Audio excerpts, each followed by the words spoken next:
Hello everyone, इस video में हम करेंगे 7th क्लास के 6th chapter physical and chemical changes की एक्सरसाइज।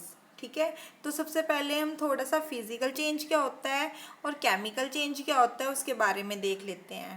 ठीक है, तो फिजिकल चेंज क्या है?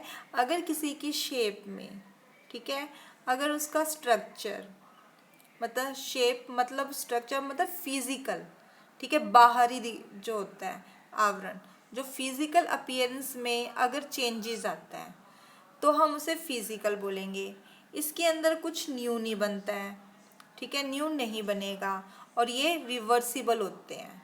ठीक है, जैसे अब आइस है, आइस से पानी बनना, वाटर, और वाटर को दोबारा फ्रिज में रख दो, आइस बन जाती है, तो वो फिजिकल चेंज है, इसमें कुछ नया नहीं बना है।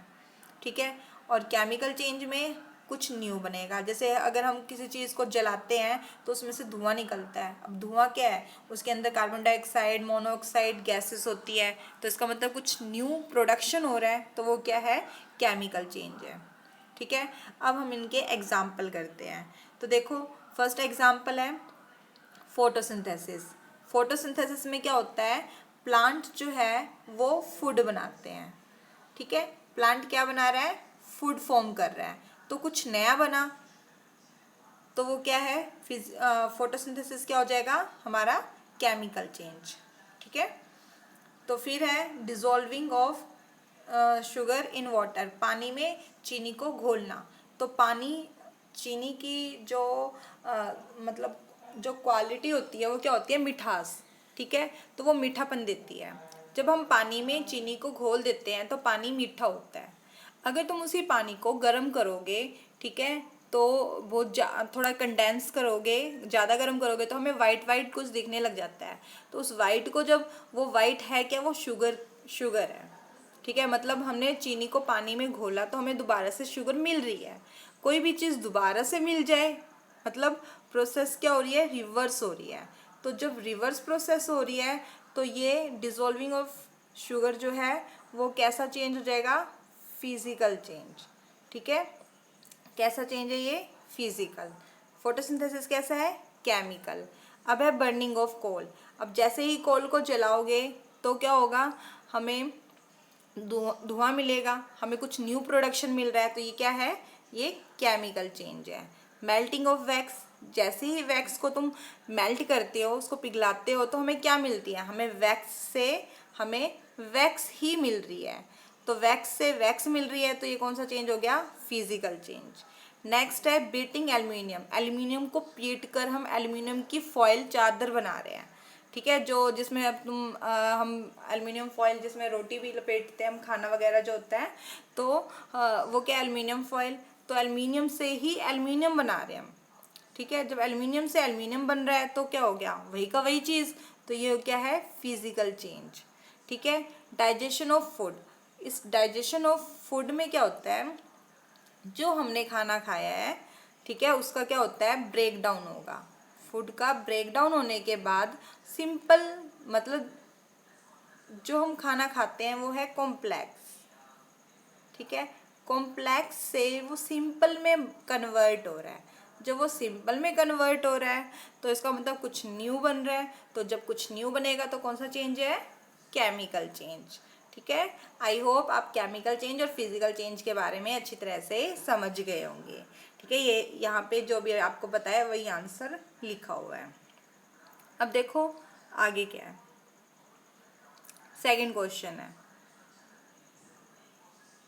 सेकंड क्वेश्चन में क्या बोला है? ट्रू और फॉल्स बताना है हमने।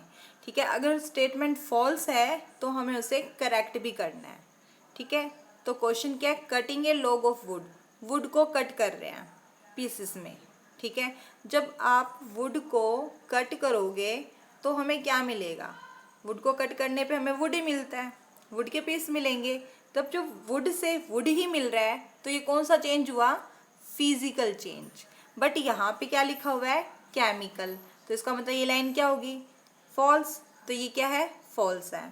ठीक है, तो केमिकल अगर हमने करेक्ट करना है तो आप क्या लिखोगे? Cutting A log of would into pieces is a physical change. Chemical की जगह आप फिजिकल लिख दोगे। नेक्स्ट है फॉर्मेशन ऑफ मैन्योर, मतलब खाद। फ्रॉम लीव्स, लीव्स से क्या बन रही है, खाद बन रही है। जब लीव से खाद बन रही है, पत्तियों से हमें कुछ नया मिल रहा है, तो वो कौन सा चेंज होना चाहिए, केमिकल चेंज होना चाहिए। बट यहाँ पे क्या लिखा हुआ है, फिजिकल, तो ये गलत है, तो इसलिए हमने यहाँ पे फॉल्स लिख दिया। और जब स्टेटमेंट को करेक्ट करोगे तो आप क्या लिखोगे, फिजिकल की जगह केमिकल लिखोगे। ठीक है, अब हमारा नेक्स्ट है, देखो नेक्स्ट क्या है हमारा, iron pipes coated with zinc do not get rusted easily. जो आयरन के पाइप्स हैं, ठीक है, जब हम उसे जिंक से कोट करते हैं तो उन्होंने कहा डू नॉट गेट रस्टेड, उन्हें जंग नहीं लगता है, तो ये बिल्कुल सही है, तो ये क्या आएगा, true. Iron and rust are the same substance, नहीं, तो आयरन और रस्ट जो होते हैं वो सेम सब्सटेंस नहीं होते हैं, पर यहाँ इन्होंने सेम लिख रखा है, इसका मतलब गलत है ये स्टेटमेंट। और सही करना होगा, सेम की जगह क्या लिखोगे आप, डिफरेंट सब्सटेंस। ठीक है, अब हमारा नेक्स्ट है कंडेंसेशन ऑफ स्टीम होती है भाप, भाप का कंडेंस होना, मतलब भाप जब कंडेंस्ड होती है, संघनित होती है, तो क्या वो केमिकल चेंज नहीं है। तो देखो भाप जो है, भाप कब बनता है, जब हम पानी को गर्म करते हैं, वाटर को हीट देते हैं, तो वो क्या है, स्टीम में कन्वर्ट हो जाती है।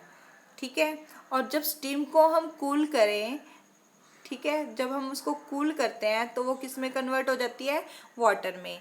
तो जब वाटर से स्टीम और स्टीम से दोबारा से वाटर बन रहा है, तो हमें मिल क्या रहा है, पानी ही तो है, पानी का रूप ही तो चेंज हुआ है, पर उसका कंपोनेंट तो चेंज नहीं हुआ ना, कुछ नया तो नहीं बना। तो नया नहीं बना है, तो ये क्या है, फिजिकल चेंज। अब यहाँ पे बोला इन्होंने नॉट केमिकल, मतलब सही लाइन बोली है, नॉट केमिकल का मतलब केमिकल नहीं है, तो इसका मतलब क्या है, ये फिजिकल है, तो ये लाइन सही है, तो क्या आएगा हमारा, ट्रू। ठीक है, आई होप आप ये दो क्वेश्चन समझ गए होंगे। अब हम नेक्स्ट करते हैं। नेक्स्ट थर्ड क्वेश्चन है फिलिंग द ब्लैंक्स। तो फिलिंग द ब्लैंक्स देखते हैं क्या है।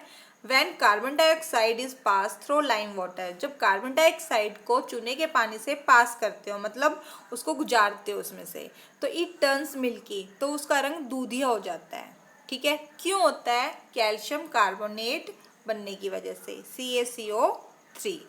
ठीक है, the chemical name of baking soda, जो आप खाने का सोडा मतलब जो हम खाने में खाने का सोडा डालते हैं, जिसे हम बोलते हैं बेकिंग सोडा। ठीक है, तो उसका केमिकल नेम क्या है, सोडियम बाइकार्बोनेट या सोडियम हाइड्रोजन कार्बोनेट। ठीक है, देखो इसमें CO3 ऐसे लिखा हुआ है, तो हम CO3 ऐसे ना लिखकर हम CO3 नीचे ऐसे लिखेंगे। ठीक है, अब आगे नेक्स्ट क्वेश्चन है, टू मेथड, हमें क्या बताना है, हमें दो मेथड बताने हैं जिससे हम आयरन को, रस्टिंग ऑफ आयरन मतलब आयरन को जंग लगने से बचा सके। तो उसका वो मेथड क्या है, ग्रीसिंग, और दूसरा क्या है, गैल्वेनाइजेशन।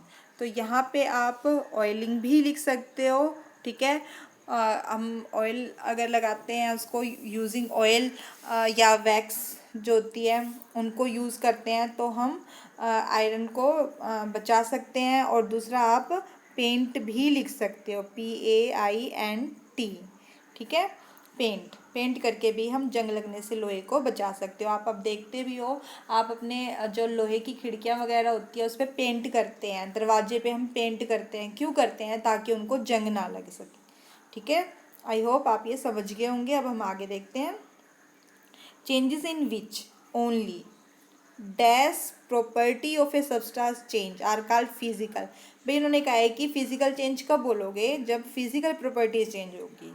ठीक है, और changes in which new substance are form, कुछ नया बन रहा है, तो हम उसे क्या बोलेंगे, केमिकल चेंज बोलेंगे। ठीक है, आप समझ गए होंगे। हम अब आगे देखते हैं क्या है। देखो क्वेश्चन है, when baking soda is mixed with lemon juice. इन्होंने कहा है बेकिंग सोडा को जब हम लेमन जूस के साथ मिक्स करते हैं तो हमें बबल्स बनते हैं।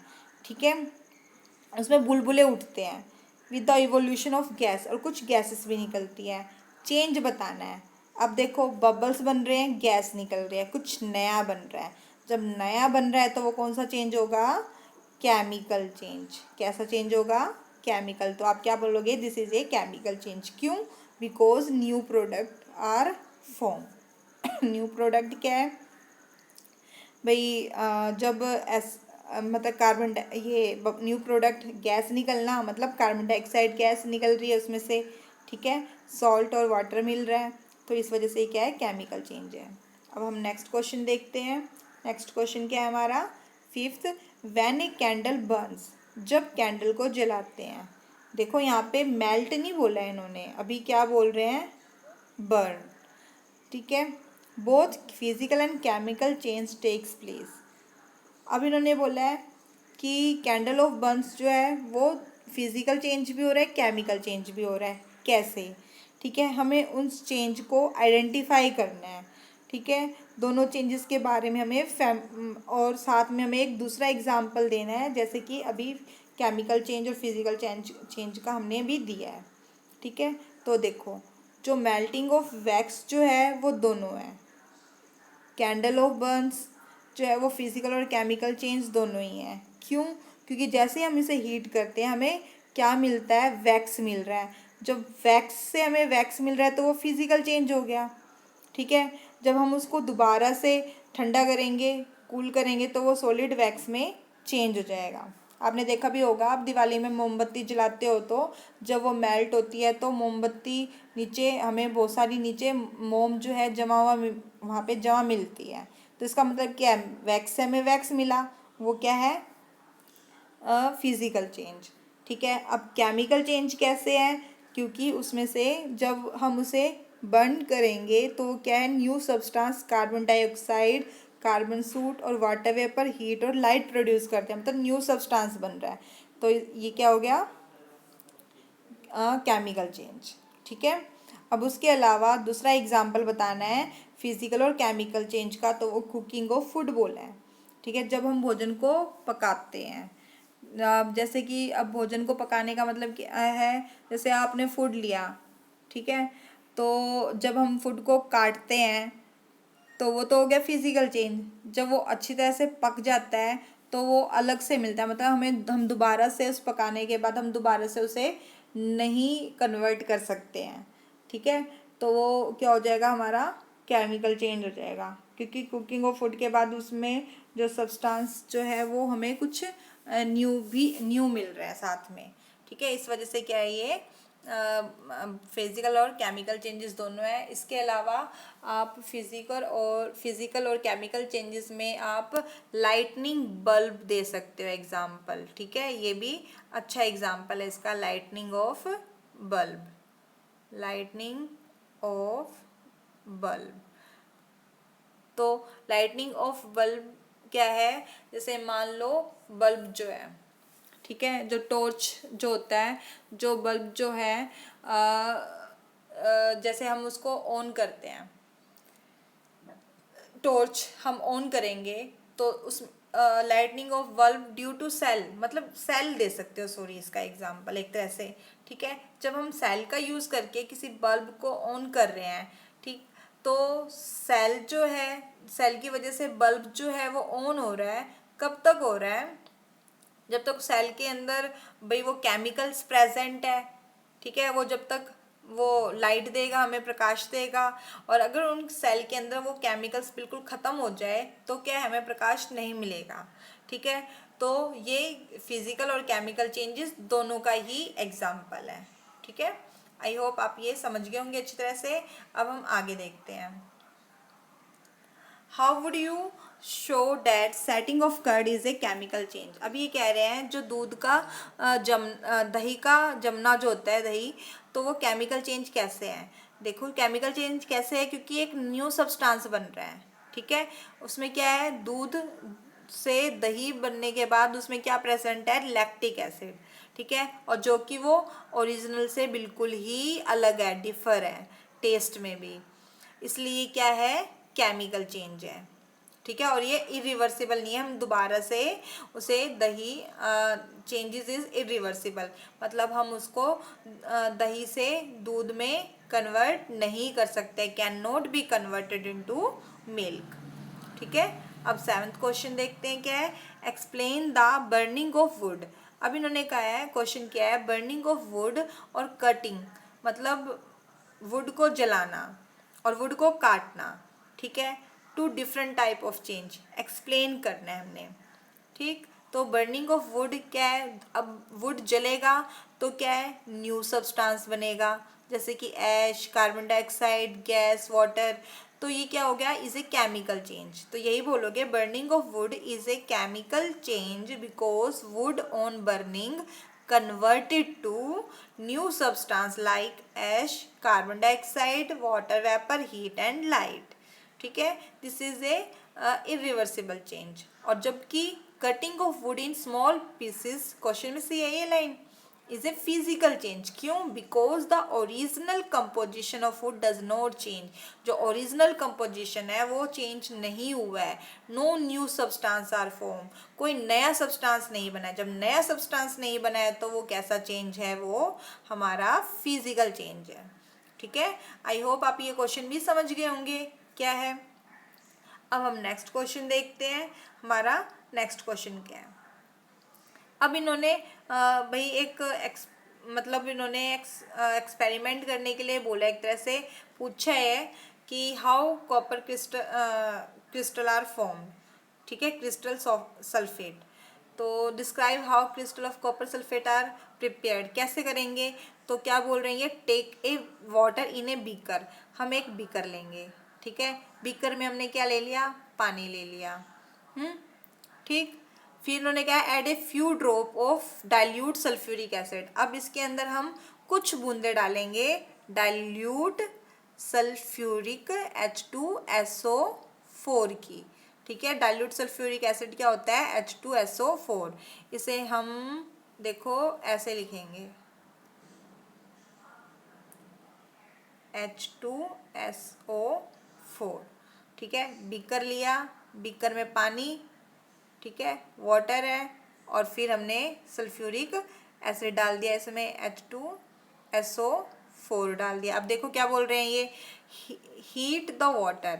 अब हम क्या करेंगे, उसको हीट करेंगे, ठीक है, मतलब हमने उसको गर्म करने के लिए रख दिया। व्हेन इट स्टार्ट बॉइलिंग, जब ये उबलना स्टार्ट हो जाएगा, ठीक है, ऐड कॉपर सल्फेट।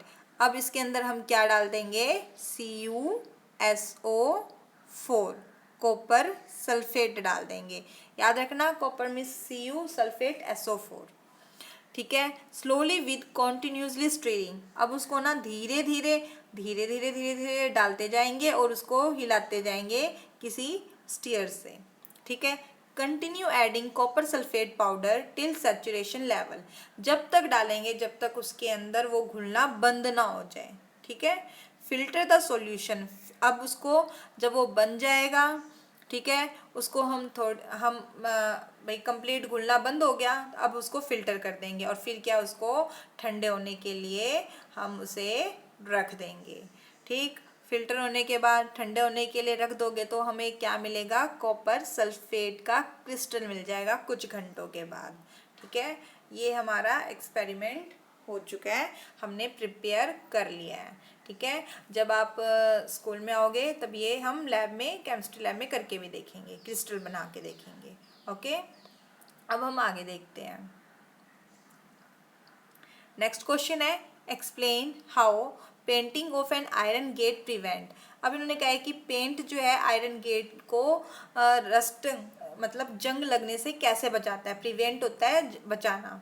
तो देखो क्या होता है, जैसे मान लो ये आयरन गेट है, ठीक है, ये पूरा आयरन गेट हो गया। अब इसके ऊपर हमने पेंट कर दिया, ठीक है। अब ये हमने कर दिया पेंट ब्लू कलर का। अब पेंट कर दिया तो क्या हुआ, अब बाहर जो हवा है एयर, और बाहर से जो पानी है, ठीक है, एयर और वाटर, अब ये पहले किसके कांटेक्ट में आएगा, इस पेंट के कांटेक्ट में आएगा, मतलब वो उसको अंदर नहीं जाने देगा। इससे क्या हुआ, ये मतलब जंग लगने से बच गया, ठीक है। मतलब एयर और वाटर को लोहे के कांटेक्ट से आने से इन्होंने बचा लिया। तो जंग लगने के लिए एयर और वाटर दोनों चीज़ें चाहिए। तो अब दोनों चीज़ें आ गई हैं तो जंग नहीं लगेगा, ठीक है। सॉरी, दोनों चीज़ें आ गई हैं तो जो पेंट जो है वो उसको रोक लेगा, जिसकी वजह से जंग नहीं लगेगा, ठीक है। अब हम पढ़ लेते हैं क्वेश्चन क्या लिखा हुआ है। For rusting presence of both oxygen and water is required. अब इन्होंने कहा है जंग लगने के लिए दोनों की ज़रूरत है, ठीक है। The coat of paint prevent direct contact of iron. तो जो पेंट को जो जब हम पेंट का कोट करते हैं आयरन के ऊपर तो वो एयर और ऑक्सीजन के कॉन्टैक्ट से बचाता है, ठीक है, प्रिवेंट कर देता है, रोक देता है, दस प्रिवेंट्स इट्स फ्रॉम रस्टिंग। इस प्रकार क्या है वो जंग लगने से बचा लेगा, ठीक है, जंग नहीं लगेगा लोहे को। अब हमारा नेक्स्ट क्वेश्चन है explain why rusting of iron object is faster in coastal area than in desert. तो ये क्वेश्चन कर रहे हैं कि कोस्टल एरिया मतलब जो समुद्री इलाका जो होता है वहाँ पर रस्टिंग ऑफ आयरन ज़्यादा क्यों है डेजर्ट एरिया से, ठीक है। मतलब रेगिस्तान इलाकों मतलब समुद्री इलाकों में रेगिस्तान की अपेक्षा जंग क्यों लगता है जल्दी, ठीक है। तो अभी हमने किया था रस्टिंग के लिए हमें ऑक्सीजन और मॉइस्चर चाहिए, ठीक है, और कोस्टल एरिया समुद्री इलाका है तो वहाँ पे एयर के अंदर मॉइस्चर आराम से मिल जाएगा, ठीक है, as compare to desert. Desert है वहाँ पे हवा में नमी नहीं मिलेगी, इस वजह से क्या है rusting becomes faster in coastal areas. जो रस्ट है कोस्टल एरियाज से जल्दी लगेगा, ठीक है। समझ गए होगे आप इतना। अब हम आगे देखते हैं 11वां क्वेश्चन। देखो क्या है 11वां question, the gas we use in the kitchen. अब इन्होंने कहा है कि एक गैस है हम किचन में यूज़ कर रहे हैं, आप सभी को पता है गैस यूज़ करते हो। उस जो सिलेंडर हम जो यूज़ कर रहे हैं उसमें कौन सी गैस है, एलपीजी। क्या है इसकी full form, liquefied petroleum gas, ठीक है। In the cylinder it exist a liquid. अब देखो इन्होंने क्या कहा है, जो सिलेंडर में जो गैस होती है ना वो किस फॉर्म में होती है, लिक्विड के फॉर्म में, ठीक है। प्रेशर की वजह से वो लिक्विड के फॉर्म में कन्वर्ट हो जाती है, ठीक है। जब हम उसको ऑन करते हैं रेगुलेटर को तो प्रेशर कम होता है जिसकी वजह से वो बाहर आती है और वो क्या है गैस में दोबारा से कन्वर्ट हो जाती है। तो चेंज ए कौन सा चेंज है, देखो लिक्विड में थी और देन इट बर्न्स और फिर इन्होंने कहा है कि फिर हम उसको जलाएंगे। तो अब इन्होंने कहा है कि the following statement these changes choose the correct one. हमने इनमें से उसको चूज करना है। देखो जब चेंज ए तो क्या हुआ, देखो लिक्विड पेट्रोलियम गैस, जो ये गैस है पहले ये द्रव अवस्था में थी मतलब लिक्विड में थी, लिक्विड से वो गैस में कन्वर्ट हुई, तो चेंज ए तो हो गया हमारा फिजिकल चेंज, ठीक है। तो देखो इन्होंने क्या बोल रखा है, process A is a chemical, तो ये गलत है ना क्योंकि फिजिकल चेंज है। जब हम उसे ऑन करते हैं बर्न करते हैं तो हमें क्या मिलता है, हमें गैस मिलती है, ठीक है, कुछ गैसेस प्रोड्यूस होती है उसमें से। तो उसमें से कुछ गैसेस प्रोड्यूस हो रही है मतलब कुछ न्यू बन रहा है, तो बी कौन सा हो गया हमारा, केमिकल चेंज। अब देखो कहाँ क्या लिखा हुआ है, तो क्या लिखा हुआ है इसमें, process B is a chemical changes का मतलब ये बिल्कुल सही लाइन है, तो हम इसे करेक्ट कर देंगे। और थर्ड भी देख लेते हैं एक बार, both process A and B, भाई बोथ तो गलत है, क्यों, क्योंकि ए जो है वो फिजिकल है और बी जो है वो हमारा केमिकल चेंज है। नन ऑफ दीज, तो ये भी गलत है, तो हमारा इसमें से ऑप्शन कौन सा ठीक हुआ, सेकेंड, ठीक है। आई होप आप ये समझ गए होंगे 11th का क्वेश्चन। अब हम 12th करते हैं। Anaerobic bacteria is digest animal waste, produce biogas। देखो क्या बोल रहे हैं, एनएरोबिक बैक्टीरिया जो है वो एनिमल वेस्ट को डाइजेस्ट करके बायोगैस बना रहे हैं, मतलब वेस्ट से गैस बन रही है, इसका मतलब कुछ न्यू बन रहा है। जब कुछ न्यू बनेगा तो ये कौन सा चेंज हो गया, chemical. The biogas is then burned as fuel, और फिर बायोगैस क्या है वो जलाते हैं उसे फ्यूल के रूप में, तो तब भी क्या है वो कुछ न्यू ही बनाएगी, तो इसका मतलब क्या है, ये भी केमिकल चेंज है। तो इसका मतलब दोनों ही केमिकल चेंज है, ठीक है। प्रोसेस ए गलत बोल रहे हैं, ठीक है, ए भी है वैसे ठीक है पर बी के बारे में नहीं बोल रखा है इसलिए हम इसे टिक नहीं कर सकते। बी केमिकल चेंज ठीक है पर ए के बारे में नहीं बता रखा है इसलिए भी हम इसे टिक नहीं कर सकते। चूज़ नहीं कर सकते। Both process A and B are chemical, तो ये दोनों चीज़ें सही बता रखी है, तो हमारा आंसर क्या है, थर्ड वाला पॉइंट। ठीक है। फोर्थ नन ऑफ दिस बोल रहे हैं, तो ये भी हमारा गलत है इसमें से। तो चारों पॉइंट में से हमारा क्या आंसर होगा, हमारा थर्ड होगा आंसर। ठीक है। आई होप आप ये समझ गए होंगे। अब हम आगे देखते हैं। तो ये जो है हमारा लेसन कंप्लीट हो चुका है। ठीक है। तो नेक्स्ट वीडियो में हम आगे कंटिन्यू करेंगे। Thank you. नेक्स्ट लेसन करेंगे। Thank you.